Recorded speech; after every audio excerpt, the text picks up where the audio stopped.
Something has changed, Geralt. The world's acting strange these days. The North and South at war. Monsters roaming when they should be hibernating. Maybe it's the end of days. Are you willing to sacrifice your life? I've lived through 3 supposed end of days. It's all horseshit. This continent was meant for no one. None of us will have any peace until there are no monsters left in the world. That's my home. My fight. Your precious leader's after something. You're a pawn to get to it. Rebuild our forces. Strengthen our numbers. We are an empire. The war's just begun.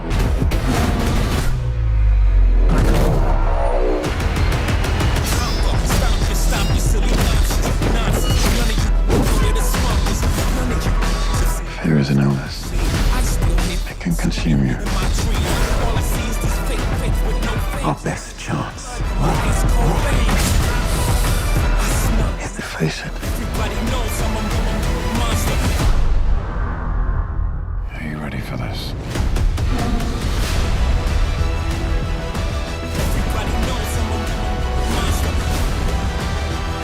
If what you say about that girl's power is true, you can't help her.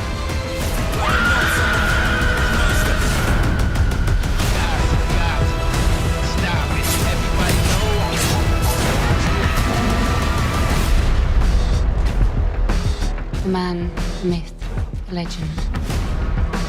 And we need your help. Fine, but first... Gentlemen, it's been an honor. What? I made new friends. Get over it. Jealous?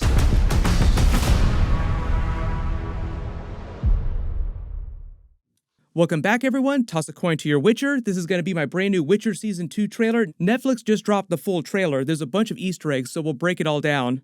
If you're brand new to the channel, be sure to subscribe to get all the videos. I will be doing videos for the episodes just like I did for Season 1. All the episodes, the whole season is dropping the week before Christmas, just like Season 1 did a couple years ago. There's a bunch of new characters that they're introducing from Blood of Elves. Blood of Elves is just the next book in the series that they're adapting for Season 2. There are a couple other things that they're adapting from the video games too, some monsters, but most of the story is from Blood of Elves. The title is a reference to Ciri's Elder Blood, so the whole idea is that they're trying to learn more about her power. People want her power, like they talk about Emperor Emhyr during the trailer, even though they don't name him. And we'll also learn more about the elves, like there are a lot more elves themselves on the continent running around during the trailer. The person narrating the beginning of the trailer is Nivelle, and you probably recognize that voice. It's Christopher Haveju. He played Tormund Giantsbane on Game of Thrones, but you probably wouldn't recognize him in the trailer because he's got his full monster makeup on. All these scenes of Nivellen and him talking about this giant war, all these monsters going crazy, doing things they're not supposed to be doing, that's all from episode 1. The title of the episode is A Grain of Truth, and that's the short story that he appears during. It's basically like a really dark version of a Beauty and the Beast type of story with him and his lover Verena, the Bruxa, that kind of vampire that you see Geralt fighting in all the footage. And I believe that's who Geralt is seeing fly over the lake here at the beginning of the trailer when Nivellen is saying, "Something has changed, Geralt." There are all kinds of vampires in the world of The Witcher, higher vampires and lesser vampires. The higher vampires are capable of walking around during the day. When he talks about the North and the South being at war, he's basically talking about Emperor Emhyr and Nilfgaard trying to conquer the rest of the continent. They full-on sack Cintra during Season 1. The war is just going to get even bigger as he goes around trying to conquer the rest of the different kingdoms on the continent. This is a scene of Geralt and Ciri riding up to Nivellen's mansion where a lot of Episode 1 takes place. This is Geralt's silver sword. We didn't see him use it that much during Season 1. He usually carries around 2 swords. The giant regular sword that he used for people, the silver sword he only uses for special kinds of monsters. And this is him inside Nivellen's courtyard here at his mansion, getting ready to fight the Bruxa, Verena, his lover. She's a vampire, thus he's using the silver sword. When Nivellen is talking about monsters going crazy, roaming when they should be hibernating, they're just building hype for the upcoming next conjunction of the spheres, talking about monsters being able to cross between dimensions, between worlds of the multiverse. Then I believe this giant cityscape here is of Nilfgaard itself. We see it a couple times during the trailer. This is the giant tree inside the Great Hall of Kaer Morhen where they hang all the medallions from the dead witchers that were their brothers in the School of the Wolf. Geralt makes the joke to Nivellen about how he's lived through 3 supposed end of days and they're all crap. He's just talking about other really big WTF events that he's lived through. The conjunction of the spheres really is an actual end of days scenario. When he says the continent was meant for no one, that's actually a bit of a sly reference to the origin of the world that The Witcher mostly takes place on. But the idea is that humans and the elves here did not originate on this world. They came from other worlds during other conjunction of spheres. But also it's a reference to the idea that the elves have been beaten back by humans over time, so they themselves have become subjugated on this planet. And they're also kind of referencing Yennefer, the other mages, because it looks like she and Fringilla were captured by the elves after Yennefer herself was captured by the forces of Nilfgaard. So like Yennefer got captured once during the Battle of Sodden Hill, then it seems like they get captured again by these elves. If you don't recognize it, this is Aretuza. We haven't been there in a while, but that's where Yennefer trained as a sorceress. This is Yennefer seemingly reunited with Tissaia, unless it's a flashback of some sort, because the last time they saw each other was at the Battle of Sodden Hill, where Tissaia believes she had died. You see her again later at the Battle of Sodden Hill, right after the battle. Like, this is probably from episode 1. But this is inside Kaer Morhen with them getting ready to train Ciri. They kind of break up the fight that Geralt has with Farina inside Nivellen's courtyard here, when he's talking about none of them having any peace. Like, they break up this episode 1 fight throughout the entire trailer.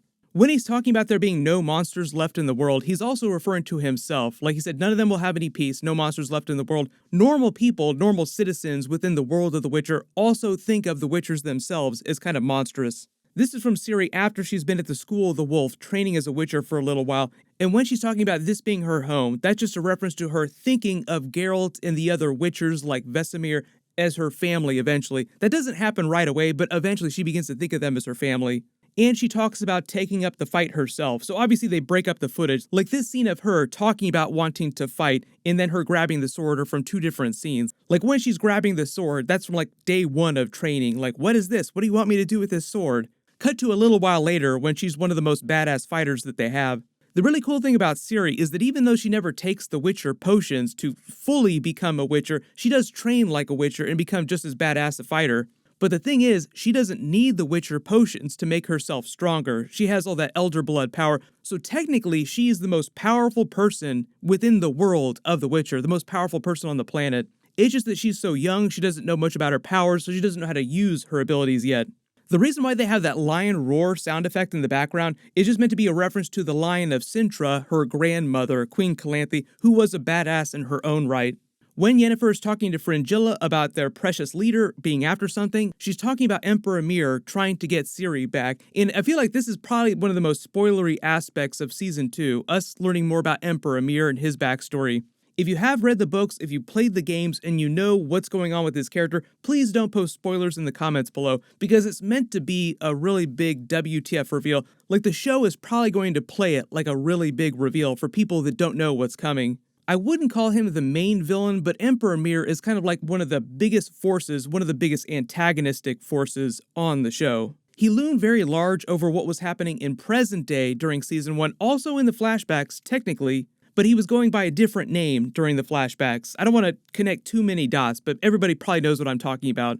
For those of you that are a big fan of the games, you might not recognize these actors here, but these are 2 of the big Witchers that helped train Ciri. This is Lambert on the left and Cohen on the right, just helping train her with Geralt, the others like Vesemir, at the School of the Wolf. Another really good shot of Geralt and Ciri, but you have Fringilla's voiceover talking about them building their forces at Nilfgaard like the war is only beginning. There's another wide city shot of Nilfgaard with soldiers riding out. This is Fringilla later in the season in all white walking through their halls inside Nilfgaard. Then really big reveal, this is the first time we've actually seen Rience during Season 2. So if you don't know who Rience is, he's actually one of the actual main villains of Season 2 of Blood of Elves. But like Yennefer implied, he's really just a pawn for someone else. Like he's a pawn for Vilgefortz. Vilgefortz is working for Emperor Emhyr. Rience kind of does a lot of the same stuff that you saw Cahir doing during Season 1. Cahir is also featured during this trailer too. I'll talk about him in a second. Rience is another mage working for Vilgefortz, using magic, trying other ways separately on his own to try and get Ciri back. Then Geralt in the middle of another separate giant fight. This scene of Ciri running just seems like it's after Geralt tells her to bolt during a big fight. Geralt in the middle of a fight with another Nilfgaardian soldier in their redesigned armor. So this is the same armor that you see Cahir wearing later in the trailer when he's talking to Fringilla from a much different episode. But as you can see, they gave the Nilfgaardians a big glow up. People made fun of that ballsack armor from season 1 so much, they're like, okay, we got your note, we're gonna change this, we're gonna make this a little bit better. Then this seems like a really weird scene of everybody inside the School of the Wolf getting ready to attack Ciri when they first show up. Going from left to right, this is Cohen, maybe Eskel in the background here, then Vesemir next to him. I'm not sure who this person next to Vesemir is. Then right up here on the front in the right is Lambert again. This is Istrid, back from season 1. He was Yennefer's lover at the School of Mages where she studied at Aretuza. He also kind of foreshadowed what was going on with Nilfgaard Emperor Mir and Vilgefortz towards the end of season 1 as well, implying that he'd also gone to work for them. This actually seems like it might be Francesca Findabar. She's a pretty big character. She's like the Queen of the Elves, also a powerful mage in her own right, kind of like Yennefer. And this seems like they're part of that big convoy of elves that has them captive, getting ready to fight this giant monster house, like literally a house that looks like it's turned into a monster. Then you see Ciri riding with Yennefer on horseback, probably from later episodes after they've been reunited. The whole thing at the beginning of the season is that Geralt believes that Yennefer is dead. But just like they bring Jaskier back at the end of the trailer, like, okay, we need your help again. Well, I guess I'll come back. Eventually, everybody from season 1 is reunited. Stregobor comes back from season 1 as well. I guess he's going to continue to be a pretty big character. You also see him with Yennefer later. Then I believe this is the first shot that we have of Triss during season 2, and it kind of looks like she's also been given a glow up too, like a slight redesign of her character, but she's wearing the green dress. She's also at the School of the Wolf and helps train Ciri while Geralt and the other Witchers are there helping train her.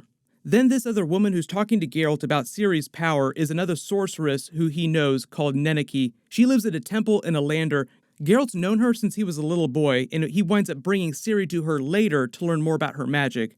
Then, like I said, the other Witchers getting potioned up, getting ready to fight someone inside the School of the Wolf. It seems like they're getting ready to fight Ciri, and it seems like it's all part of this scene here, where everything is flying around, things are going crazy, as if Ciri has unwittingly unleashed her power. As Neneki is telling Geralt, if what you say about her power is true, then there's nothing you can do to help her. They also intercut this with a scene of Yennefer with Stregobor crying out in pain, as if Geralt won't be able to help both Ciri and Yennefer. That is a bit of a misdirect, but the way they're playing this, they want you to think that Yennefer is going to have to save herself, as well as Ciri learning to save herself as well. And that's the whole idea of her training. That's why they're training her, so that she can save herself. Then, as a lot of you suspected, they actually confirmed this on The Witcher's official Twitter account. This is Geralt and Ciri fighting one of the Leshen from the games. It's a really crazy kind of forest spirit that's featured during The Witcher 3 game, so that's where most people remember it from. Then they have the funny scene of him going to bail Jaskier out of jail. He's got the brand new costume, his lute is broken, and he makes the joke about making other friends. Like, what, are you offended that I made other friends? As he says goodbye to the mice in his cell. His song, Toss a Coin to Your Witcher, during season 1 turned out to be a pretty big banger, so we'll see if he has another one during season 2. They did have him record all new songs for season 2. But if you spotted any big Easter eggs in the trailer that I didn't talk about during the video, just write them below in the comments. I tried to avoid getting into too many spoilery things because the book story has been out there for a long time, so we actually kind of know where this is all headed. They released a bunch of other extended scenes a little while ago. I did videos for those. You can click here to watch them, and click here for that new preview video of Spider-Man No Way Home with all the new Sinister Six scenes. Thank you so much for watching. Everyone stay safe, and toss a coin to your Witcher.